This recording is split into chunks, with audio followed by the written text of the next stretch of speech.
হচ্ছে? ফেব্রুয়ারির প্রথম সপ্তাহে যেদিন বাবরি মসজিদের কাজ আনুষ্ঠানিকভাবে শুরু হবে তার একদিন আগে 1,00,000 হাফেজ, কোরআনের হাফেজকে গোটা ভারতবর্ষ থেকে, বাংলার 1,00,000-র মধ্যে প্রায় 90,000 বাংলার থাকবে, 10,000 ভারতবর্ষের বিভিন্ন প্রান্ত থেকে আসবে। গতকাল আপনারা দেখেছেন 5 লক্ষর গীতা পাঠ হয়েছে সনাতন ধর্মাবলম্বী মানুষের।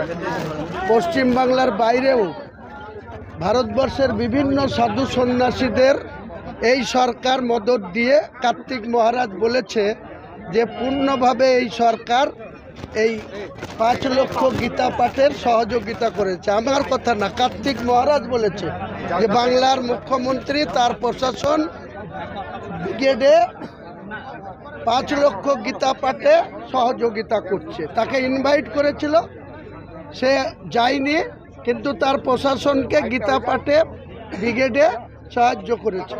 আমরা দেখতে চাই 1 লক্ষ যে কোরআনের এখানে তেলাওয়াত হবে, কোরআনের যে কোরআন পাঠ হবে, সেদিনকে এই সরকারের ভূমিকাটা দেখতে চাই।